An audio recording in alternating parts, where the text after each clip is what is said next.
함께 또 지혜에 대한 잠언 이야기를 또 읽게 됩니다. 어제 우리 김민수 전사님 말씀 기억하시는지 모르겠습니다. 저녁에 말씀 전하실 때 특별히 이 창조주 하나님으로부터 내려온 이 하늘의 질서와 같은 지혜에 대한 이야기를 나누었습니다. 그러니까 이 지혜는 하나님이시며 그 하나님은 태초부터 계셨던 분이기 때문에 하나님의 뜻, 하나님의 정해놓으신 한계, 하나님이 정해놓으신 그 법칙을 따라 우리가 살아가는 것, 그것이 바로 우리 피조물이 가져야 될 자세이며 그것이 곧 경외하는 모습, 또 지혜라는 것, 어제 말씀을 보았는데요. 겸손한 자가 지혜의 수요자가 되고 또 겸손한 자가 지혜를 얻고 누리는 자가 되는 이런 이야기를 어제 우리가 함께 나누었습니다. 오늘의 말씀은 그 이후, 그러니까 지혜가 실제적으로 사람들을 초청하는 대단한 연회를 펴는 것처럼 이제 의인화하는 이야기들이 나타납니다. 그리고 이 연회, 이 파티죠. 파티에 누가 참석하며 그 참석하는 자들이 어떤 것을 얻게 되는지 이런 얘기를 나누는데요. 우리 함께 말씀을 같이 한번 읽어보도록 하겠습니다. 예, 우리 1절의 말씀을 같이 한번 읽어봅시다. 1절 말씀입니다. 시작. 지혜가 그의 집을 짓고 일곱 기둥을 다듬고. 지금 보니까 지혜를 의인화시켜서 그 지혜가 집을 짓는다, 일곱 기둥을 다듬는다 이 얘기를 합니다. 그것도 그냥 것이 아니고 높은 곳에 3절에 보니까 높은 곳에 그것을 지었고요. 한마디로 이제 파티 장소를 만드는 거죠. 그리고 사람들을 이제 부르게 됩니다. 2절에 보니까 짐승을 잡는다. 한마디로 먹을 것 풍성하고요. 그리고 포도주를 혼합한다. 한마디로 마실 것도 충분하고요. 그리고 더불어서 봤더니 이 3절에 보니까 4절에 보니까요. 어리석은 자는 이리로 돌이키라. 이렇게 얘기를 하면서 초청장을 지금 다 보내는 거죠. 그러니까 요즘으로 말하면은 그 아파트 그 모델하우스 아시죠? 이렇게 만들어 놓고 안에다가 막 이렇게 설명회 같은 거 하고 그리고 길거리에서 이렇게 이렇게 휴지 같은 거 이렇게 나눠주시지 않습니까? 저희 집은 예전에 그 계속 나눠주는 그 노란 그 천 같은 거 행주, 예, 그게 거의 한 20장은 있었던 것 같아요. 지나다니면 다 주니까 그렇게 이렇게 다 지금 이렇게 그러면서 초청장을 이렇게 돌리는 거죠. 참 지혜는 이럴 필요가 없는데. 그가 가지고 있는 위치와 지위 자체가 사실 고결한 건데 오죽 답답했으면 이렇겠어요. 그래서 사람들이 자기에게 와서 자기의 그 유익, 지혜의 유익을 누리고 지혜를 함께하기를 바라는 마음으로 지금 파티를 여는 이런 이야기가 나오게 되지요. 그런데 이러한 파티의 끝에 어떤 것이 이루어집니까? 우리 함께 8절의 말씀을 같이 한번 읽어보도록 하겠습니다. 8절 말씀입니다. 시작. 거만한 자를 책망하지 말라. 그가 너를 미워할까 두려우니라. 지혜 있는 자를 책망하라. 그가 너를 사랑하리라. 지혜가 초청을 해도 결론적으로 이 지혜의 잔치에 초청을 받아서 가서 누리는 사람은 보니까 거만한 자가 아니라 겸손한 자라는 거죠. 거만한 자라는 것은 자기가 최고라고 생각하는 사람이고 자기 뜻이 가장 옳다고 생각하는 사람이고 자기가 스스로 지혜롭다고 여기는 사람들입니다. 그런데 이 사람들에게 있어서 어떤 것이 문제냐? 여러분, 빈익빈 부익부, 지혜의 빈익빈 부익부가 이들에게 동일하게 이제 나타나게 되는 겁니다. 그래서요, 더 이후에 보니까요, 9절에 다음과 같이 얘기합니다. 지혜 있는 자에게 교훈이 더해지죠. 더욱 지혜로워지죠. 의로운 사람이 더욱 학식이 더하게 됩니다. 이게 무슨 차별이야? 이렇게 생각할지 모르겠지만 이게 당연한 게 받을 준비가 되어 있는 거잖아요. 이 잔치를 참여할 준비가 되어 있는 거잖아요.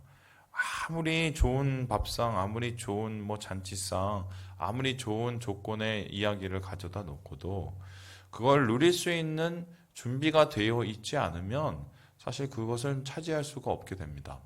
그리고 결론적으로 그러한 밥상과 잔치상을 누리게 된 사람은 준비가 되어서 온 사람들인데 이 지혜의 잔치상에 참여할 사람들은 결과적으로 마음속에 배울 준비, 한마디로 겸손함이 있는 자들이죠. 그래서 겸손함을 가지는 사람은 하나님의 지혜를 배울 뿐만 아니라 하나님의 이 의로운 지식, 하나님의 학식을 더하게 된다는 소위 말해서 지혜의 빈익빈 부익부가 오늘 말씀 속에 나오게 됩니다. 저희 애들하고 이제 가끔씩 이런저런 얘기를 나누는데 요셉이도 그렇고 예지도 그렇고 독특한 특징이 있더라고요. 저도 애들 때 그랬는지 잘 모르겠는데 쓸데없는 고집을 피울 때가 있어요. 애들이 이제 뭐냐면은 어떤 부분에 있어서 분명히 내가 더 많이 알잖아요. 제가 그래도 오래 살았잖아요. 그리고 내가 책도 보고 그래서 뭐 이런저런 얘기를 이렇게 막 하면 어 아니래요. 아니래요. 그래서 그게 맞다고 그러면 아니래요. 저는 또 그런 게 또 확 꽂히면 또 끝까지 가거든요. 그래서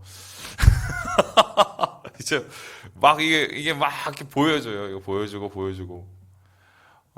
초반에 이제 요셉이 같은 경우는 이제 그러면 끝까지 애가 아니라고 그랬어요. 근데 예지는 좀 그러다가 나중에 보여주면 그래 그리고 끝내요. 예, 이제 또 성향 따라 좀씩 다르더라고요. 근데 제가 그러고 나서 아이들한테 꼭 가르쳐요. 어, 저한테 하는 얘기 같아요. 그게 뭐냐면 이런 건데, 진짜 무식한 거는 자기가 무식한지 모르는 거라고. 네. 그죠? 진정한 무지는 모르면은 그냥 배우면 알잖아요. 그쵸? 알지 못하는 거는 다시 그냥 익히면 되는 건데, 진짜 모르는 사람은 자기가 모르는지 알면서도 아는 척 하는 거죠. 모르는지를 모르는 사람. 어, 이런 분들이 의외로 많습니다. 의외로 많아요. 뭐, 그것이 알량한 자존심 때문에 그런 건지 몰라도, 스스로 배웠던 것들이, 옳고, 이것이 맞고, 이것이 변하지 않고, 막 이런 생각을 가지신 분들이 많아요. 특별히 이제 신앙생활을 하다 보면, 우리가 처음에 어디서 무엇을 배우느냐가 되게 중요하거든요. 그런데 신앙생활을 소위 말해서 본질적인 것을 배우지 못하고 말 그대로 껍데기, 형식적인 것을 이렇게 배웠던 분들의 특징이 그게 전부이라고 생각을 해요. 말 그대로 우물 안의 개구리인데요. 그래서 그런 부분들에 대한 좀 마음을 좀 열어드리고 우리가 더욱더 하나님 앞에 좀 겸손하고 우리가 좀 더 하나님을 가까이 하고 주님이 원하시는 본질적인 것을 알려드리려고 하면은 대개의 경우는 못 받아들이시더라고요. 그래서 자기 안에 갖고 있는 그 신앙의 체계가 사실은 오히려 우리의 신앙을 가로막는 장애가 될 때도 있어요. 왜냐하면은 그만큼 우리의 고집, 그만큼 우리가 가지고 있는 인격의 껍질이 두텁기 때문이죠. 그래서 지혜를 쫓아 사는 이 삶도 마찬가지인데요. 어, 우리를 돌아볼 수 있는 마음이 계속적으로 있어야 하나님의 지혜를 가깝게 여길 수 있다. 음, 예전에 그 목사님, 제가 있었던 그 교회 목사님이 어, 지금 생각하면은 그분이 옳았어요. 그 부분에 대해서 뭐냐면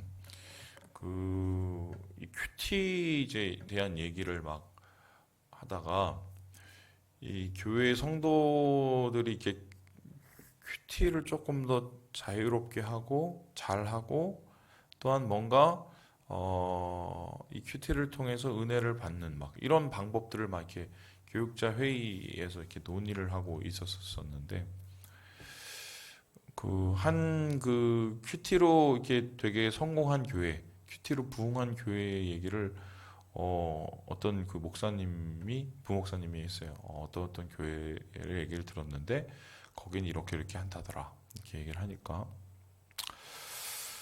그 목사님이 갑자기 대뜸 뭐냐면 우리가 그럼 거기 가서 배우자고. 그래서 그랬더니 얘기했던 목사님이 거기 가서 배우려면 평신도들하고 같이 처음부터 배워야 되는데 목사님 되겠냐고 그랬더니 그 목사님이 지는 그 담임 목사님 하신 말이 왜 못 가냐고 배우는 게 얼마나 행복한 거고 좋은 건데 난 갈 수 있다고. 근데 저는 이제 그 얘기 듣고 그때 뭐라고 그랬냐면 그랬어요. 목사님 그래도 목사가 그 집사님들하고 같이 좀 공부하는 건 아니지 않냐고 이렇게 얘기했더니 목사님이 저한테 대놓고 얘기하시더라. 그게 잘못된 생각이라고. 지내보니까 그 말이 맞아요. 예. 모르면 배워야 돼요. 지혜는 우리가 모른다는 것으로부터 시작이 돼야 가까이 갈 수가 있고, 그래서 지혜의 요청과 지혜의 부름에 우리가 응답할 수 있는 것. 배움의 시기는 끝이 없어요. 모르면 모른다고 말하면 되고, 그리고 배우면 돼요. 괜히 그런데 자존심 세우는 게 제일 나쁜 거예요. 예. 제가 뭐 더 이상 얘기는 안 할게요. 근데 모르면 배우세요. 그러면 돼요. 저도 그래서 그런 것 같아요. 이런 부분에 대해서 뭐 교회의 어떤 부분이건 정말 유익이 되는 건 좀 배우고 싶은 마음이 아직도 굴뚝 같고요. 이젠 나이가 들면서 제가 가르쳐야 되는 입장이 되니까 참 그게 더 괴로워요, 오히려. 그래서 오늘 이렇게 빈익빈 부익부, 지혜 빈익빈 부익부가 결론적으로 이 배우려는 자세, 이 겸손한 자세에 의해서 결정된다는 것을 말씀 속에서 보게 되는 것입니다.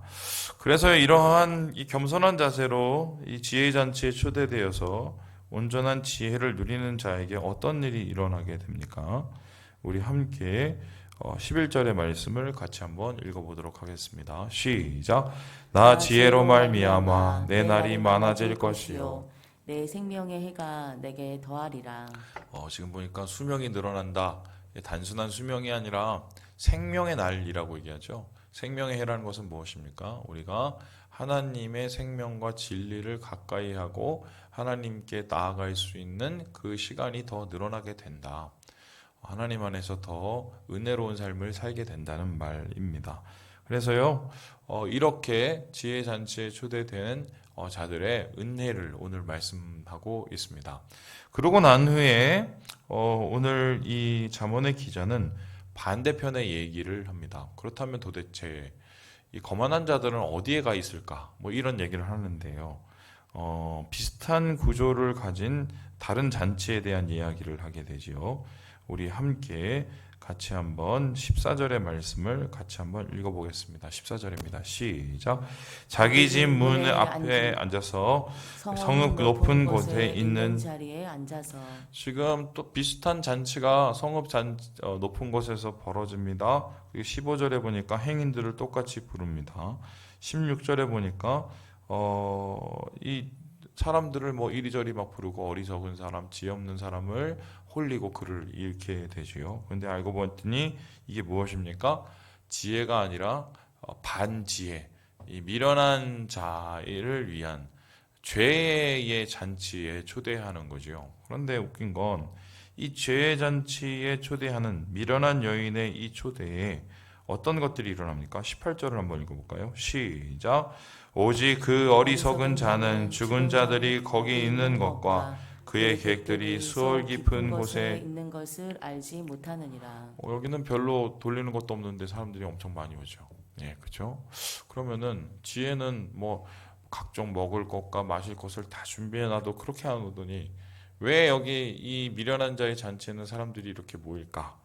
예, 17절에 그 이유를 분명히 설명하고 있습니다. 우리 같이 한번 읽어볼까요? 시작.